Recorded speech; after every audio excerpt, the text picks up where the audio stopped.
The global stock market is facing a period of extreme volatility, with a series of negative signals continuously emerging from Wall Street and top investors like Warren Buffett. When even the most influential figures are warning about the risk of an economic downturn, is this a harbinger of a severe collapse? Or conversely, a once-in-a-lifetime investment opportunity for those bold enough to seize it? Hello, everyone. Even if you don't regularly follow financial news, you have likely noticed significant fluctuations in the stock market and the U.S. economy. One of the most controversial decisions made by the U.S. government recently has been the increase in import tariffs on global goods. This move is not just an economic policy shift, but a decision that could trigger a cascade of serious consequences, affecting the entire global financial system. What makes the situation even more alarming is the sudden appearance of Warren Buffett, a legendary investor who rarely makes negative statements about the market. However, this time, despite his advanced age, he did not hesitate to warn that tariffs are essentially a form of economic warfare. And any kind of war, whether military or financial, rarely leads to positive outcomes. Some may dismiss his words as mere rhetoric, but upon closer examination, the hidden dangers within his statement become clear. If tariffs equate to warfare, and the U.S. is preparing to impose tariffs on the entire world, isn't that akin to declaring economic war on the global economy? And if a financial war truly breaks out, would you be willing to invest your money in such a risky market? Would you bet your entire portfolio on stocks from a country facing a looming recession? Of course not. When an economic conflict arises, it's not just lives that are affected. Entire financial systems get caught in the storm. A country embroiled in economic warfare will inevitably suffer severe budget deficits, and in such a scenario, can the stock market possibly remain stable?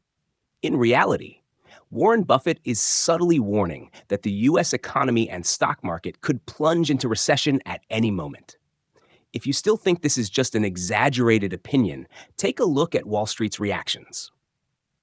The top financial institutions, known for strategically steering the market in their favor, are now openly cautioning that the U.S. government is pushing the economy toward recession.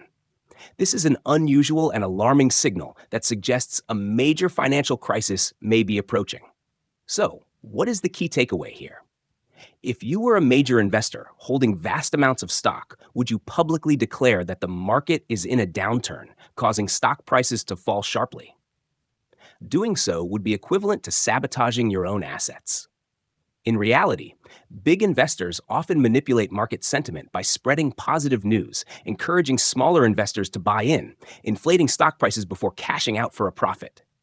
But if even the financial elite are no longer optimistic and are instead issuing warnings, it likely means they have already liquidated most of their holdings. And when the big players have exited, what comes next is almost certainly a sharp market decline. Remember, in the stock market, profits are not solely made by buying stocks and waiting for them to rise. If you understand how short selling works, you can sell stocks before the market crashes and buy them back at a lower price, profiting from the difference. This is precisely the strategy that visionary investors are currently employing. When both the U.S. government and financial moguls are simultaneously warning about a looming recession, this is no longer a speculative concern. It is a reality unfolding before our eyes. So, what should small investors do? Is this the time to exit the market, or is it the golden opportunity to buy in at rock-bottom prices? For those with experience in a well-planned strategy, bear markets often present some of the most lucrative investment opportunities. However, to capitalize on this, you need a clear plan, deep market knowledge, and the mental resilience to withstand unpredictable fluctuations. With the recent turbulence in financial markets, a major question arises. Is short selling U.S. stocks a smart move? As I analyzed in my previous video, when the U.S. stock market crashes, massive amounts of capital will flow into U.S. government bonds as a safe haven. If this trend continues, bond prices will inevitably rise. And if that's the case, isn't this the perfect time to invest in bonds? But wait, when investors rush into bonds, the U.S. government will no longer face a budget shortfall. They will have plenty of money to spend. So does that mean the crisis is over? Not quite. The situation is far more complex. This is actually a financial chess match between the U.S. government and the capitalist elite. If you bet on the right market trend, your life could change dramatically. You could reach a level of wealth where financial struggles are no longer a concern. But if you make the wrong move, or worse, do nothing at all, you could become a casualty in the largest wealth transfer in history. Do you want to stay ahead of the game and master key investment strategies during this volatile period? If so, subscribe to my channel. I'll keep providing you with crucial updates.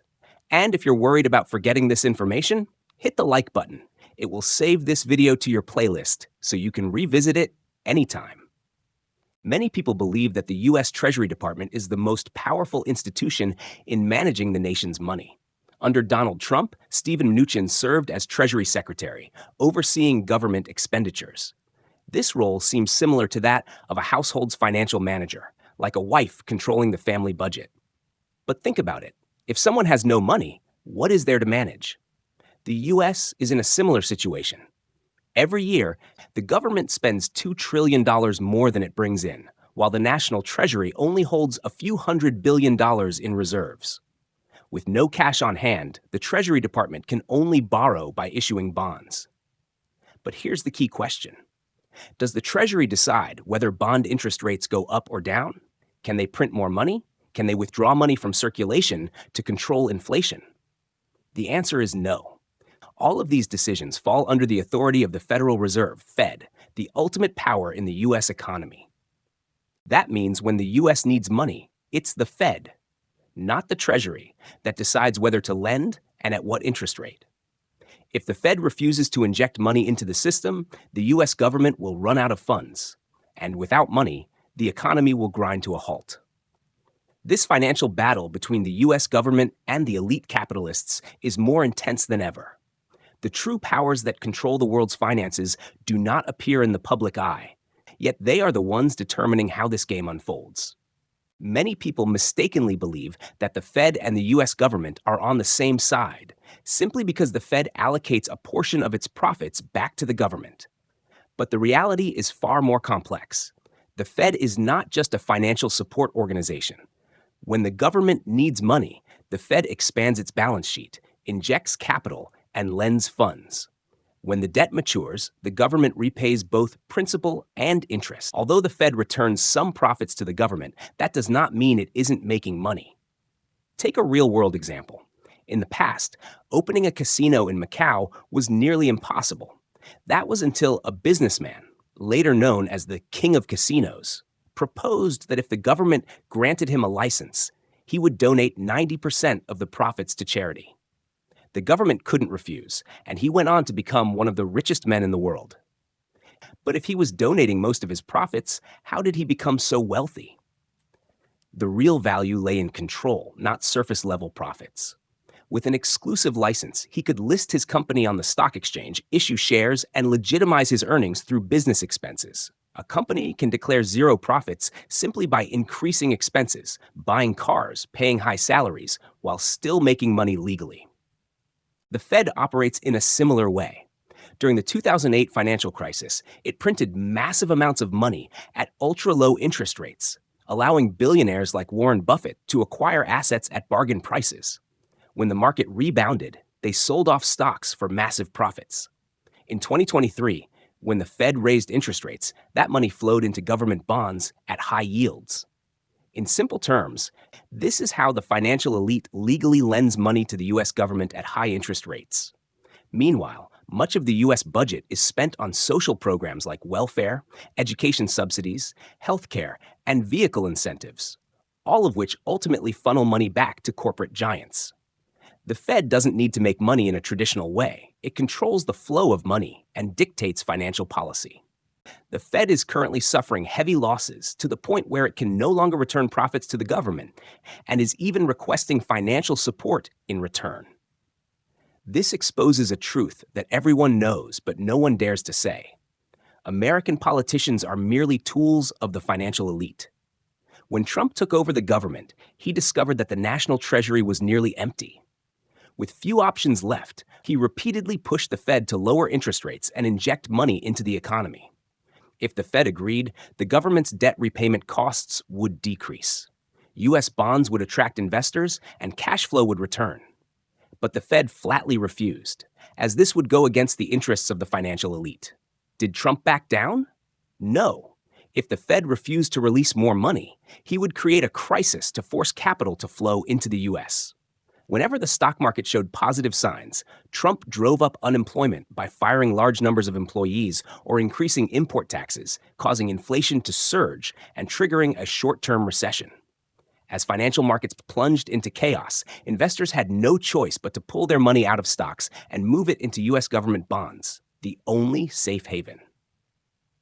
Trump's strategy is clear. First, create demand for U.S. bonds, then gradually regain financial control from the Fed. If his plan succeeds, America will no longer be a debtor, but a creditor, marking a major shift in the power struggle between the government and the financial elite. If every country understands that this agreement is a losing deal, can they simply refuse to sign? Technically, yes. But at what cost? Crushing U.S. tariffs would block them from one of the world's most lucrative markets, strangling their exports and choking off their economic growth.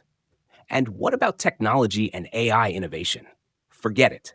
The U.S. dominates advanced semiconductor production and cutting-edge research.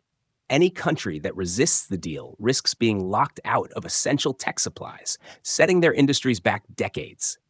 Agreeing to the terms means waving goodbye to the money they previously lent to the U.S.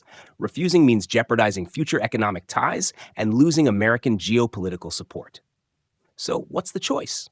Hold on to past investments, secure future opportunities, or maintain national security. As unfair as this agreement appears, some nations will have no choice but to sign, because in reality, they have no other options. The Mar-a-Lago agreement was never supposed to be exposed so soon.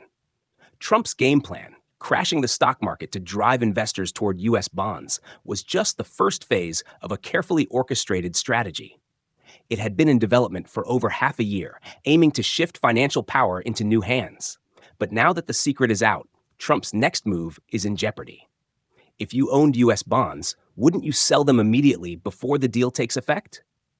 That's precisely why China, Japan, and even the UK have been offloading U.S. treasuries for years. So now, who will step up to buy them? The immediate collapse of the stock market might temporarily push investors toward bonds, but for long-term stability, global confidence in U.S. debt must be restored. That's impossible now that faith in treasuries has been severely undermined. Wall Street's financial elites saw this coming and intentionally leaked the agreement. Why? Because without international investment in U.S. bonds, Washington must remain dependent on the Federal Reserve to sustain its financial system. And that ensures true financial control stays in the hands of the Wall Street power players, exactly where they want it. Survival strategy in a volatile market. In the previous video, we talked about buying U.S. bonds, but remember, that's only a short-term reaction, not a long-term investment strategy. Many people see Wall Street financial institutions buying long-term U.S. bonds and assume they're preparing for a new investment cycle. But the truth is quite different. Top financiers, including Warren Buffett, are only buying short-term bonds, those with maturities of less than a year. What does this mean? So far, no massive capital inflows have been directed toward long-term U.S. bonds. That's why we should focus on flexible short-term trades rather than blindly jumping into long-term investments. We have shifted profits into gold to protect our earnings. When the U.S. dollar depreciates and American assets are dumped, we can use gold that has appreciated in value or cash from stocks to buy back the dollar at a lower price while seizing opportunities to acquire undervalued assets. Many believe short selling is the fastest way to make money when the market crashes. But think carefully. Before a true collapse happens, the market may experience a brief rebound. If you short sell at the wrong time, you could suffer immediate losses. Additionally, some investors try to catch the bottom, hoping to profit from the final price surges. However, this very mindset can trap them. They buy as soon as the market shows a slight uptick, only for it to plummet again, leading to a real crash. I don't chase short-term rebounds for quick profits. Instead, when short selling, I target the weakest stocks, where the chances of profit are higher and the risks are lower. Let's stop here for today. I provide free insights on business, investing, and financial freedom. If you want to stay updated on important strategies, follow the channel, turn on notifications, and share this video with others.